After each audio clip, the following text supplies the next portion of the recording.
On today's episode, the San Diego Padres get themselves a W to close out this Reds series, and it's not just going to be me recapping it. It is myself and Jeff Carr, host of Locked On Reds. We'll be going over not just this game, but general vibes, the greatness of one Sir Jurickson Profar, how both teams can respond and get better in the future, and a whole lot more. So let's get into it.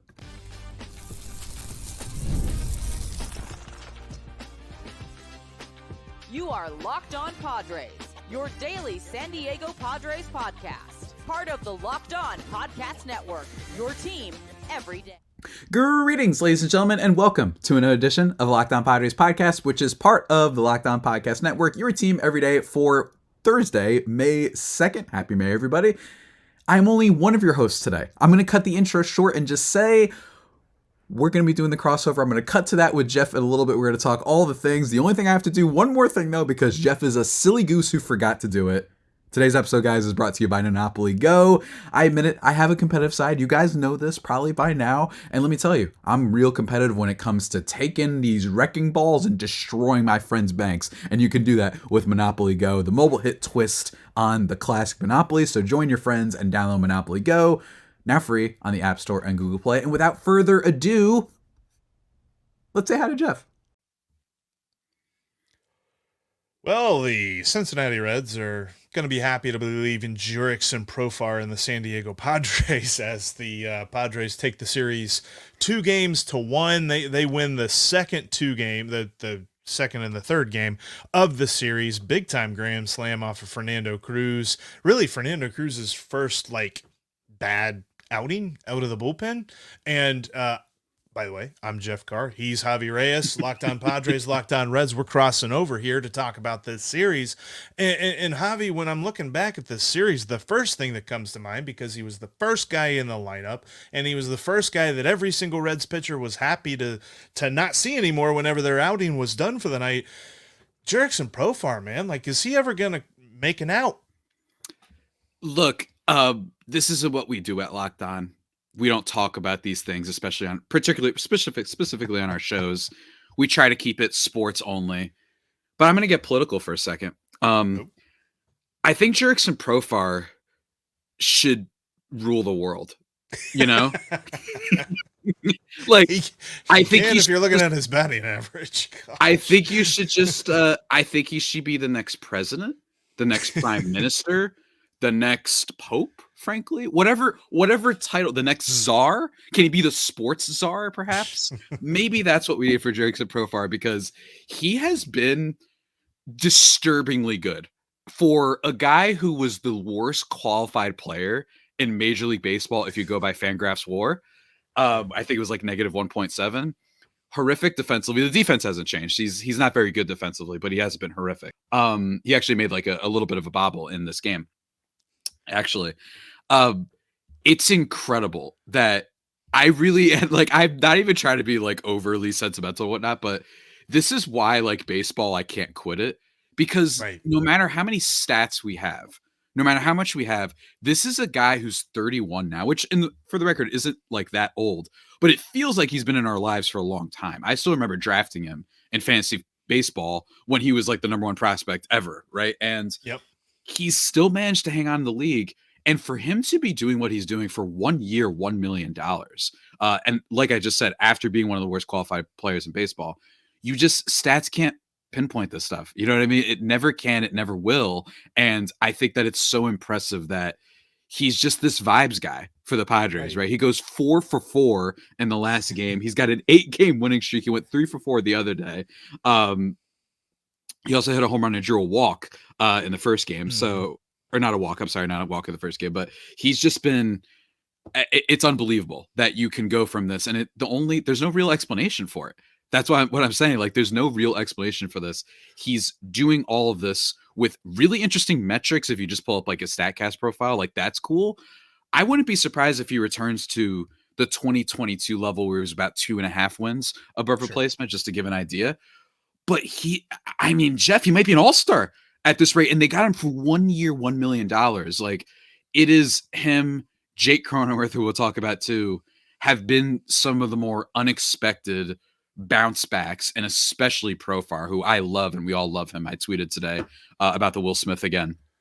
Well, and because Will Smith's a chump, as we all know. But like he's been on fire since then. He's been on fire all season, and it's a really great development for the Padres. And yeah, I get it. I get not wanting to face this guy anymore. And it's insane that with a lineup with Tatis, Bogarts, Machado, heck, Ha-Seong Kim.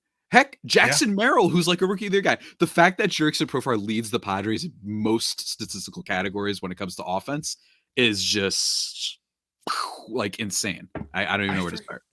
I forget who tweeted it, and I wish I would have clipped it so I could remember and give this person credit. But they said that, Jurickson Profar deserves so much credit for the start that he's had to the season, because think about what he's doing. He's replacing Juan Soto. Yeah. And he's doing so for $1 million. And basically the Padres were saying, look, whatever, we need a body. Like there's other guys that are getting, the league minimum and stuff like that, where they're just like, we need a body. And it feels like the Padres were just like, sure. Yeah. You can hit, hopefully.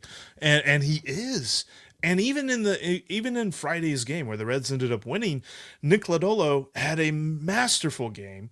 And you have to start it out by saying, well, the first batter he faced hit a home run, and that was Jurickson Profar. And that is just how much of a series he had against Reds pitching in this one. And for me, honestly, the thing that overshadowed everything from a Reds perspective was the fact that they willingly played with 24 guys as opposed to 26 guys. And really, in the case of the final two games of the series, 23 guys, because Jake Fraley was on the team, but there was something going on and he wasn't able to play. He didn't play in the final two games of the series. Tyler Stevenson, Christian Encarnacion Strand, both regulars in the lineup, did not play at all. And neither one has played since they got hit by a pitch on the hand on Saturday. And it's so funny because this is a pattern that the Reds have had over the last few years where it's like, well, he's hurt. We think we can get him back before the IL stint. So we're not going to put him on the IL. And we're going to be okay. We won't need to play any matchups or anything like this. And this is, by the way, a manager that loves the lefty-righty matchups as much as he possibly can play them. But here he is willingly hamstringing himself to the fact that he can't.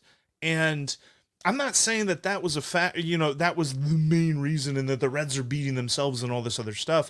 I thought that San Diego had a good series, especially on the pitching side of things, but going into every single game with half your lineup being Santiago Espinal, Luke Maile, Stuart Fairchild, who, by the way, had the catch of the year on Wednesd's game. Can't lie. We've had a lot of good catches this year, by the way, just in general. I feel like I get one every night. Like, what was the diving one? Was it, I'm blanking on who it was. It was a right fielder from the other day.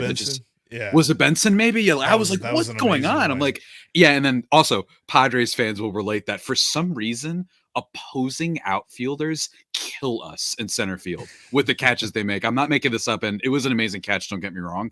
But like they have a track record of, for some reason, the opposing outfielders at Petco, center field specifically, just make routinely crazy catches to Rob Tatis. And in this case, Machado, which was funny because it kind of set the tone early. And it made everyone be like, the Padres fans especially, which has been a disappointing team so far, although this has been a nice bounce back for them. And then it just doesn't end up going that way. But it was very like, dang it, right when Machado's starting to turn it around, just makes. But I agree, like one of the catches of the year for sure. And it's crazy to say that it was Stuart Fairchild. But shouts to him, man. Maybe it's the center field area. Like Petco's done a fantastic job of making that area behind the wall look like just this really awesome looking patio area that everybody wants to hang out in. Maybe the center fielders for other teams just feel so comfortable out there. They're like, I'm like on my own back porch right here. Exactly. Like there's not a lot of like hecklers because there's not too many people. So maybe they're just like, wow, that looks really fun. You know what I mean? They're just like really chilled out. You know what I mean? I think you might be onto something. Yeah. It could be. But yeah, that was for me the thing that really, really stuck on. And I mean, you had Jonathan India batting fourth in Wednesday's game. And don't get me wrong, I love Jonathan India, but he's not a cleanup hitter. But that's just the state of the Reds lineup right now in the shambles that it is. TJ Friedel is a couple of weeks away. Matt McLean, who knows if he's coming back until very, very late in the season. Noelvi Marte and the PED suspension and all this other stuff. A little bit of parallel there I think we'll talk about in a bit. But you're already missing a third of your lineup. So if anyone else is out, you are really, really shorthanded, and they've just decided that that's okay. So that for me really overshadowed things. And the reason why I don't necessarily look, I losing a series stinks. You want to win series, but I'm not that bothered by that just because of the situation that the Reds are in. And this begins a gauntlet. Like, the Reds are going on some crazy 12-game road trip on the West Coast here coming up soon. They've got the Orioles coming in this weekend. There's a gauntlet of the schedule. And the fact that they're doing this in San Diego here in this little tiny bit of the road trip schedule, it didn't surprise me. It didn't surprise me. And I'll tell you why coming up next. Before we do that, though, I want to tell you about one of today's sponsors, and that is FanDuel, because I got a parlay for you. And Javi, I don't know if you heard about this, if you hit on it. You should have, because it's a really good way. If you're a new user over at FanDuel, you can get $150 in bonus bets guaranteed, whether you win or lose on your first bet. Just go to FanDuel.com/locked-on. It's $150 if you're new, whether this parlay hits for you or not. And the parlay is for Elly De La Cruz. And look, I know some Padres fans are going to be like, well, what about the Padres? I'm telling you, you can cash in on this too, because Elly De La Cruz helps all. 2+ total bases, 1+ stolen base, 1+ run scored. Man can hit that in one plate appearance. In fact, he almost did. He hit a home run the other day, and then he was robbed of a double, or it was at least a hit. A little bit later on in that game, where he probably would have had a steal after that. But this has hit for me multiple times, and I'm telling you, I'm not going to, saying it amount, but I'm up. And you should check it out over at FanDuel. Go to FanDuel.com/locked-on. Again, new users, you get $150 in bonus bets guaranteed, period. No questions asked. FanDuel.com/locked-on. FanDuel is America's #1 sportsbook. Also, Javi, we've all been there. Either as a player or as a fan. It's the bottom of the ninth. Scoreboard isn't looking so good. You're really feeling low. Not sure if your team can pull out the win.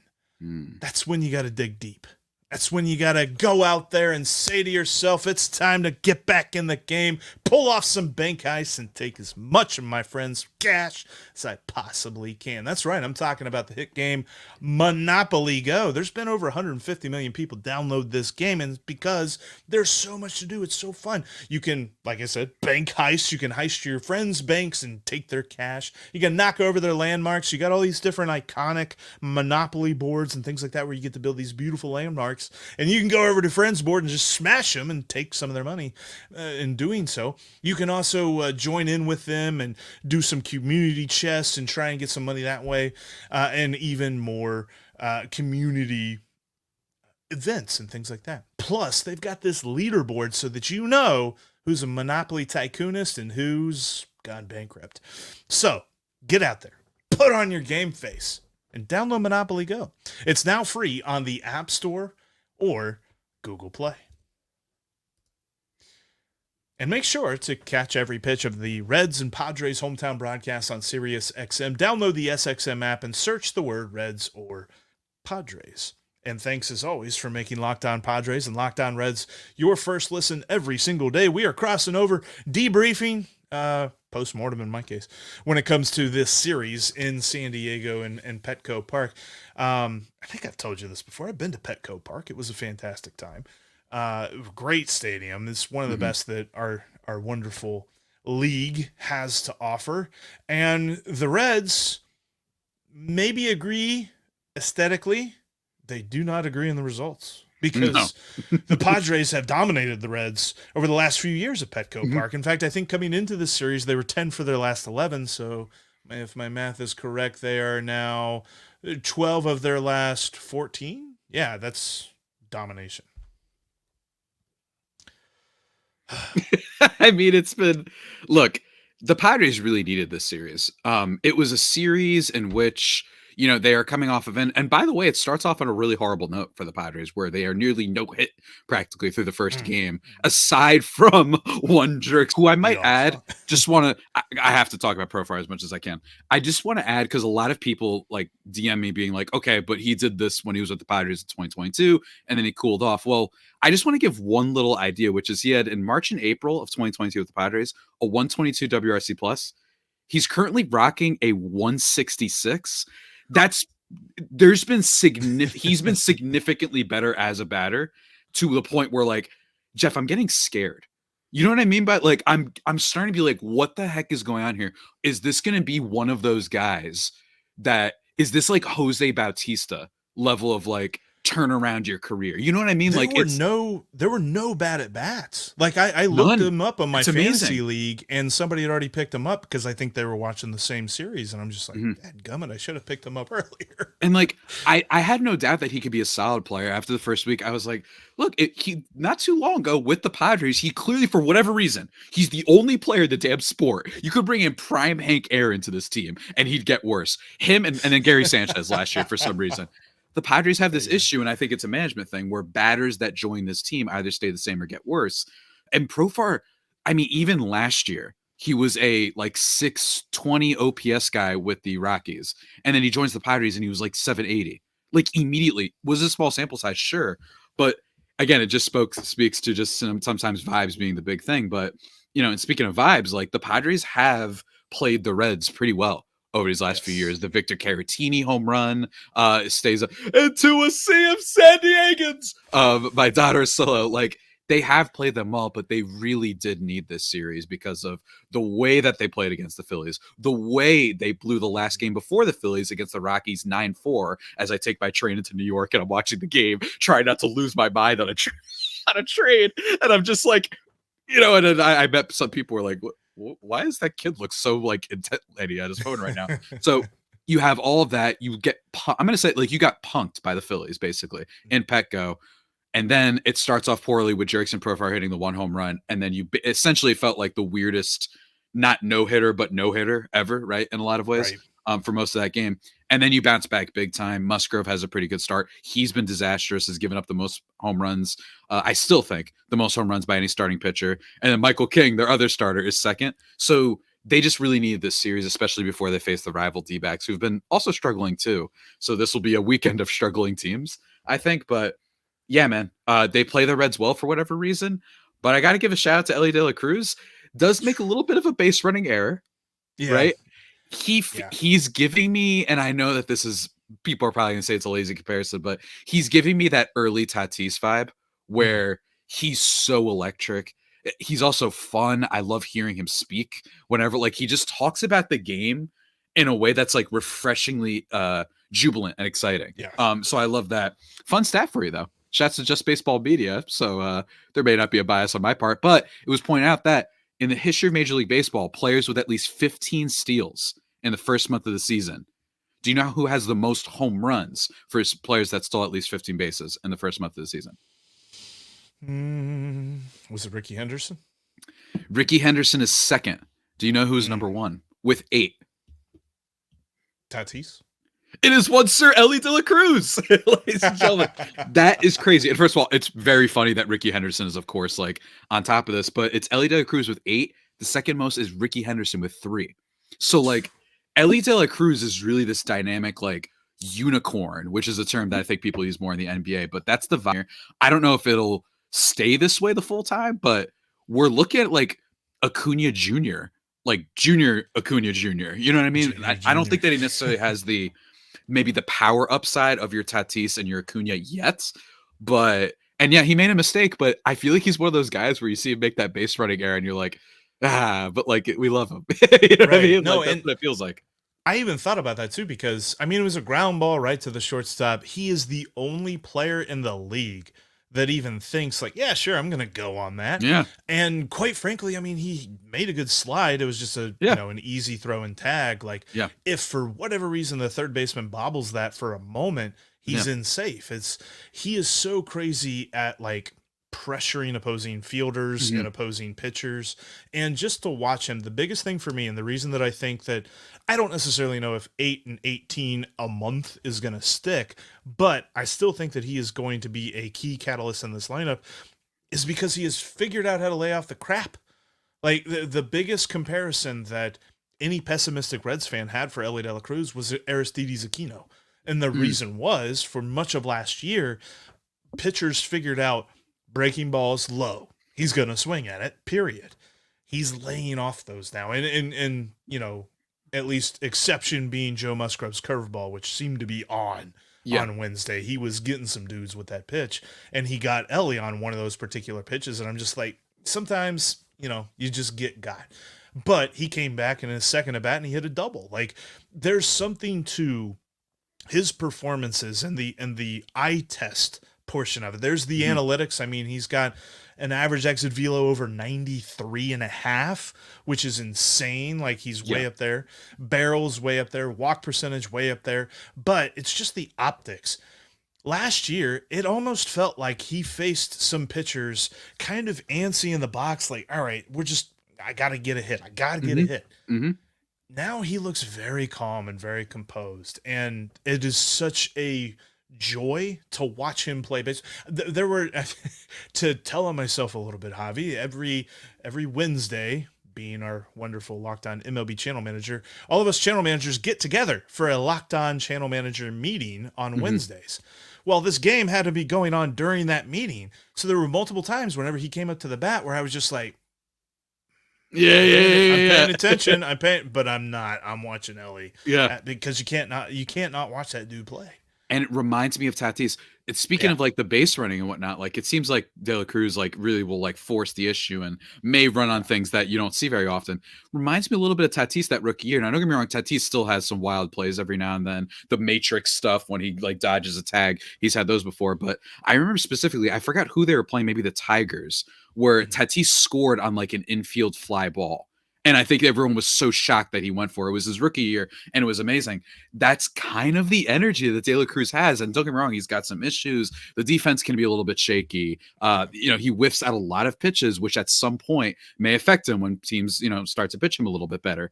But this is one of those type of talents that could go nuclear. It can really transform a franchise. I really do. I think it can make you hip and cool. And I say that because we have one. His name's Tatis, right? Like, he literally transformed the face of the Padres to the point where I think it's absurd that we keep getting an MLB Network random report every year that's like, can they trade him? Would people want to trade for him? No. The Padres could have 4 wins right now. They are not trading Tatis. Stop. Right. Like, it's like, guys, they didn't trade Mike Trout and they never made the playoffs. You know what I'm saying? Like, the age of Trout, because he's generational. Like, they're not trading this guy unless he literally asked for it. Because that's the other thing they forget is that he has a no trade clause, which is hilarious. But yeah, like, Elly De La Cruz really is the story in a lot of ways for the Reds, and it's been really fun to watch. But I will say one last takeaway I think about the series: a lot of mistakes for the Reds. Yes. So while not just what you just talked about with being a little bit limited with some of the bullpen stuff, but yesterday's game. 3 errors, right? Spencer Steer just having a nightmare day. Jake Cronenworth gives them a gift double play ball that they could have, and he swings at a bad pitch, by the way, which has been rare for him this year. And it doesn't end up going their way. So I will say for Padres fans, not that unlucky when you think about it, that Fairchild made that catch. I feel like it's like, well, that's kind of equal, right? 3 errors that might have cost them the game. And then instead you rob us of the first. It's like, okay, like that happens. You know what I mean? But this felt like a series where the Reds were a little bit sloppy. You saw some of that young inexperience come out, at least in my opinion. And the Padres took advantage, don't get me wrong, but I would caution Padres fans that while they did get some good results, really felt like the Reds just didn't play their best ball this series. And they have to keep that in mind. Don't use this as reason to be like, Padres are back, because for all we know, they could get swept this week in the same way they did last time. Yeah, I was bummed to see the way that the defense really backed up Nick Martinez in that start, because I knew he was keyed up. He was ready to go to face his former team, but he didn't really get the help that he deserved. There were a couple of plays, but there weren't enough to offset the plays that were just bad. And you had the catcher's interference that loaded the bases, put Cronenworth on, and then Machado. The only hard hit ball of the day against Nick Martinez. Yeah. Bases clearing double that happened to just put that game not necessarily out of reach because the Reds hung around, but it put it to a level that you're just like, man, this lineup right now is so inconsistent for the Reds that the defense has really put them into a hole that I don't know they can really dig themselves out of. That's something that I said early on this season. I'm just like, I think they can out-hit their their inconsistent defense. They couldn't in game 2 of this series. But I know this. There's plenty more games to be played. Where do we go from here? And the Reds are getting back a guy later on this summer that we've mentioned how Ellie De La Cruz compares to Fernando Tatis. Well, there is a direct comparison to Noelvi Marte, and I kind of want to get your thoughts on that coming up next. Before we get into that, though, I want to tell you about one more sponsor of today's episode, and that is Prize Picks, because baseball season is moving right along, because it's already May. I had written in here it's got to be May, but that's because I wrote it the other day. So anyway, I wanted to say that one more time before, just to get out of the way. But don't miss your chance to add your favorite players from the diamond in your Prize Picks entries. Whether it's strikeouts, RBIs, or first inning runs, take your pick of more or less and add them to your Prize Picks entry today. Because when it comes to testing my skills on Prize Picks this baseball season, it's the reason why Prize Picks is the #1 fantasy sports app. They do daily fantasy sports better than anybody, and if you've got the skills, you can turn $10 into $100 just like that with just a few taps. Because really all you got to do is pick your favorite players. Pick Tatis, pick Machado, pick Ellie, pick Spencer Steer, and click more on stats like homers, hits, steals, runs. You can do total bases, all that great stuff.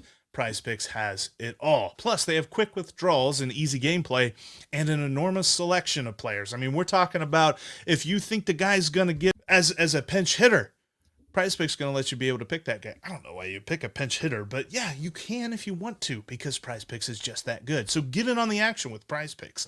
Download the app today and use code LOCKEDONMLB for a first deposit match of up to $100. Again, Locked On MLB for a $100 match, up to $100 match on your first deposit. Pick more, pick less. It's that easy. And I wish it were that easy to talk sometimes, because sometimes it's just not. And hey, by the way, I think I might have mentioned this, but if you want to catch every pitch of the Reds and Padres hometown broadcasts, all you need is the SXM app, because SiriusXM has the broadcast for the Padres and the Reds. So you should download that app today and search either Padres or Reds, or both. You know, you can listen to both, because SiriusXM has it all. All right, looking forward, because last year the Reds and the Padres were in the same spot when it came to competing for a wild card. I think this year it's far more likely that the Reds compete for the division over the wild card. I just feel like the wild card, there's a couple of teams like the Padres. I think they're going to get back on the horse here. I think we're going to see, the Mets hang around. The Phillies are going to be there, obviously. We're going to see the Cubs and the Reds fight it out in the Central. Maybe there's something to the Brewers. I don't know. I tend not to buy what they got going on there because they lost Corbin Burns, and I feel like a sell-off is coming, but crazier things have happened. So moving forward, and I know that you said like this was a big series to at least get the good vibes flowing once again. How are you feeling moving forward? It's such a hard team to evaluate because on the one hand, there's so much data. We have Cronenworth. We just talked about Profar a whole bunch. We have those guys. Tatis, while he has been in a slump for a while now, his metrics are still great. And his weighted on base and expected weighted on base are two, like the discrepancy between the both are so large that suggests he's getting very, very unlucky, and that'll turn around. And Machado's starting to turn around. Jackson Merrill could be a Rookie of the Year candidate, although he's hit a little bit of a slump lately. You're getting a lot. You have Luis Campusano, who's at least better than Austin Nola last year. You have an electric bullpen with guys like De Los Santos, who did get hit up in this series, but in a way that was healthy. I was like, you know what? You got it out of your system. You had a less than 1 ERA, a sub 1 ERA. At some point, that's going to break. I'm okay if it broke there. And then you have Robert Suarez, who throws heats. And then you have Yuki Matsui. And then you have this Jeremiah Estrada guy who just came up, a top prospect. So the bullpen's great. The pitching's weird, but part of me is like, I still think Musgrove could figure it out. So on paper, they're great. But the Padres are just about paper. And if you're someone who's heading into this year being like, look, I just think that this team has bad vibes, all the locker room reports we keep getting, as in like at the end of seasons last year, we got two, one from the Tribune, one from the Athletic. Just, we don't know what's going on in there, and that AJ Preller is a micromanager and all that stuff. That affects things. And there are things that like think you and I can't necessarily keep track of, or will be able to have any sort of calculus about, I think. So we're in this situation where I believe in the team in terms of just analyzing, but in terms of the vibes, it's tough, man. It's really tough, because then you see what happened against Philly. They are a team that, that they suck you back in, but then you're like, why do I do this? Like, why do I do this to myself? And that could very well happen this weekend. So I'm not fully sure, man. It is such a weird team to evaluate. I do agree with you though on the NL West. I think the Brewers are a solid team. They've always been a solid team. Fraudulent solid team. They're kind of like, they're not the Dallas Cowboys. They're kind of like Steelers right now. The difference is that the Steelers, we know, won't go far because they don't have a quarterback, although that this year might change for all my football fans. But they always get in there and they're like, yeah, but you're not built to win the postseason. It's not your fault. Brewers, it is their fault because they refuse to spend, as evidenced by when you brought up Corbin Burns before. But I think that they're going to sell off too. So I look at the Reds and I think that they could be better. Frankly, just from afar, I like that the NL Central is just like has something interesting again, frankly, where it's like the Reds are really cool and fun. The Brewers, I think, will fall off at some point. The Cubs are fun. The Cardinals are still a little bit boring, but the Pirates are showing strides. So I like that they're not just a total walkover. Same thing for the AL Central. That's kind of cool. But yeah, man, it's very up in the air, and it's going to be really hectic. Lord knows if AJ Preller's job is on the line, which I think personally it is, if they aren't good this year, especially with a new ownership group. Maybe some crazy trades happen. Not that like I need to say that the Padres always make crazy trades, but yeah, man, it's going to be tough to see. And we're hoping that Xander Bogaerts stops looking like a double-A player. That would be greatly appreciated. That definitely surprised me watching him in this series. His at-bats just didn't look competitive to me. And that's not who he was. And that's not who he was last year even. No. I'm not sure what's going on. And it's possible, like, there's some guys on the Reds like CES and Candelario. Candelario finally got going in this series. Yeah. But up until this point, a lot of folks are just like, dude, what's wrong with these guys? And the annoying answer is that baseball is a groove sport, and you got to hit that groove. And a lot of guys don't do that in the month of April. Like, I'm so glad to see that Ellie De La Cruz is, because that was another thing too. The 8-18, that's actually something that the other guys that hit like at least, what was the stat that I saw? It was like at least 5 homers and at least 15 steals in a month. Everyone else was doing it in like June, July, some in August, some in September. Ellie's the only one that's ever done that in the first month of the season, because these are just not things that you see. Guys don't get going that fast. And so hopefully it's not something that like, oh, he's hit his peak and he's going to flame out the rest of the year. But that's kind of where we're at with some of these other guys that are struggling. I think maybe Xander Bogaerts just probably is looking forward to May. Reds fans, I also agree, be patient. And that is where we end today's crossover. Thank you, everybody, so much for checking out this Locked On Padres, Locked On Reds crossover. We encourage you, as the season moves along, and the Reds and Padres will meet again in Cincinnati coming up here pretty soon. I think it's like in like a week or two. But make sure that you follow both of our podcasts as we move throughout the season, because both these teams, quite frankly, are going to be interesting in many different ways. We're going to be all over them every single day because we are part of the Locked On Podcast Network, your team every day.